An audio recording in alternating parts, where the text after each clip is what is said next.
While his book title might have you think otherwise, we have a true celebrity in studio today. I'm pleased to welcome Bill Welychka of Much Music fame, longtime CKWS TV personality, movie star, and best-selling author. Hi, Bill. Hi, good to see you again. Okay, so this is the second edition of A Happy Has-Been. You've been very successful throughout your life. Why this title?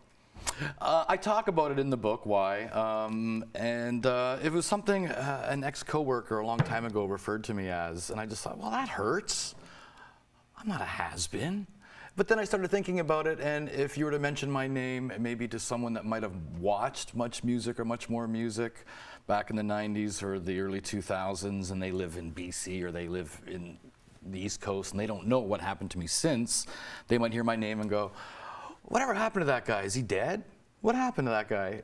So it touches on that, but I think the word happy is the most important part of the title. Very good. And if people are wondering, they just need to read the book and they'll find out all about your incredible life since Much Music. Music has been a very important part of your life from a very young age. Mm-hmm. Yeah, it's funny because I don't play any music. I don't play any instruments. I think I know like 3 sloppy chords on the guitar, and that's about it. But I just love what music, and I learned a long time ago what music can do for you. It can be a best friend. It can be a companion on long drives alone. It can uplift you. It can elevate you. It can inspire you. You can go to a concert with 30,000 people and look around and not know anyone, but you all have this shared experience of traveling somewhere, and it's all because of music. I don't think movies do that. I don't think books do that. There's something special about music. So to interview all these people that have touched my life was incredible. It was the best job in the world, talking about Much Music and Much More Music. So tell me about Much Music. How did you end up at Much Music? I went to school for radio and television, and the week I graduated, I was hired as an editor. And then I love editing, and then I became a producer, and then eventually fell into the on-air stuff. But I just love the idea of piecing elements together to tell a story. And when I look back, even with CKWS, I would edit all my own features and stories. I love that process of creating television. The on-air stuff is fun. Sure, but it's the telling of a story, and that could be an event, that could be promoting a charity, that could be promoting you and your events, back when I used to do that here in Kingston. And yeah, I love that process, and what happens throughout all of that is you're bringing the community together and elevating the community, and that is what was always important to me, and I love Kingston, I love this region. With every fiber of my being, which is why when those layoffs happened last year with Chorus and slashing TV and radio, it was an easy decision to stay in Kingston. And I knew that I could work in media someplace else. That wasn't an option for me. I wanted to stay here. So a career change 36 years into my adult life, go figure.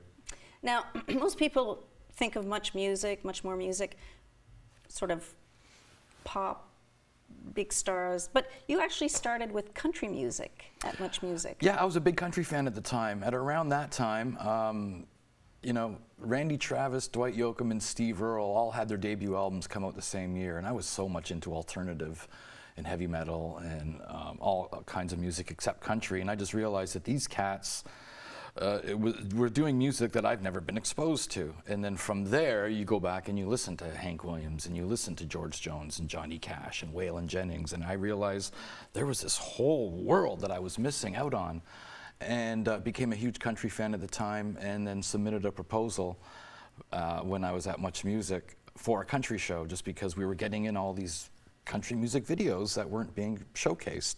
So I ended up producing and editing and eventually hosting Much Music's very first country show. And that was on the air until Canada had their own country music network. But that's gone away. Much Music has gone away. It's a different time and place now. That initial country start is what launched you to the next big thing, right? And I was so scared to death when they canceled the country show and they said, we still want you on the air. We're going to move you over to regular flow VJing, which meant you know, introducing Green Day videos and Puff Daddy videos and hip hop and rock and everything else that Much Music was showcasing during the day in an 8-hour block, and doing live interviews with, you know, everyone. And I thought, who's going to believe that once country guy is now interviewing the Stone Roses from England? And it was, you know, it worked. It was fine, because I think viewers can tell who likes music, period, and who's into music. And if you can do a great interview, hopefully I could. Apparently you did. Then yeah, it was an easy transition. Okay, let's talk about the interviews. I mean, you've interviewed Cher, Prince, Mick Jagger, Led Zeppelin. I mean, the list goes on, right? Two of my favorite anecdotes in the book: the story about Madonna, At her house, yeah. and the one about Jan Arden in bed. Yeah, I've been in bed with Jan Arden. That's setting incredible. off the alarms in the hotel room. In front of cameras. No Yeah, less. I don't really want to elaborate on what happened. You have to read the book, You're right? gonna have to read the book. Read the book. Okay, tell me, I like those stories. Your 3 most favorite interviews, do you have any that stand out? Yeah, I always relate it to people that I was a huge, huge fan of growing up, and that is Led Zeppelin. That is, you know, I became a huge fan of The Cure during high school, one of my favorite bands to this day. Of course, you know, Mick Jagger, what a legend. Who doesn't love the Stones? And there are so many of them, and they include a lot of the older country guys too, like Waylon Jennings and Johnny Cash. So I couldn't really pick 3. I could pick maybe my favorite 30, but People have to read the book. They're all in the book. They're all in the book. Yeah. Now, the Tragically Hip holds a special place in your heart. Absolutely. And they did before I moved to Kingston. And the beautiful thing about living in Kingston is solidifying those friendships with the guys, because I've been interviewing them since the mid-90s, and I probably have interviewed them more than anyone in the world at this point. And to call them friends is very, very special to me, because they're all beautiful human beings, and their penchant for giving back is incredible. And they do a lot of things that I don't think a lot of people are even aware of. And they do it quietly, and they do it because they love this country and they love helping people. All right, well, here we are celebrating the 2nd edition of A Happy Has Been, which has sold all over the world, actually. Yeah, I'm surprised I get emails like, Poland? Wow, okay, sure. There you go. You're better known than you even thought. You have a book signing coming up Saturday, October 11th at 12 noon at Indigo. Absolutely. At the Cataraqui Center. Yeah, for the first edition, I did a lot of touring for it. I wasn't going to do anything like that for this one, but I figured, okay, Kingston. Special. I have to. You have to. And, you know, just talking to people on that first book tour and the second book tour, hearing their comments, what Much Music meant to them, what some of my interviews meant to them, really inspired me for the 2nd edition. And other stories were coming up that weren't in the first book. So yeah. And pictures? Yep, more pictures, a lot more stories, and a great big long afterwards, which brings it right up to date where I am right now, which is I got out of the business and I'm selling cars. I am in car sales in Gananoque. And doing very well with that too. It's a Doors great close, reputation. and you always find a door that opens. Yeah, Ganchef has this amazing reputation, which All right, I'm little very plug for proud them. of.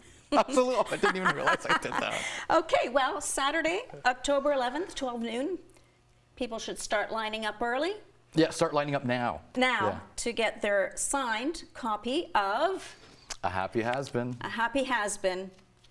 Well, Bill, thanks for coming in. It's been a lot of fun. Jenny, so good to see you again.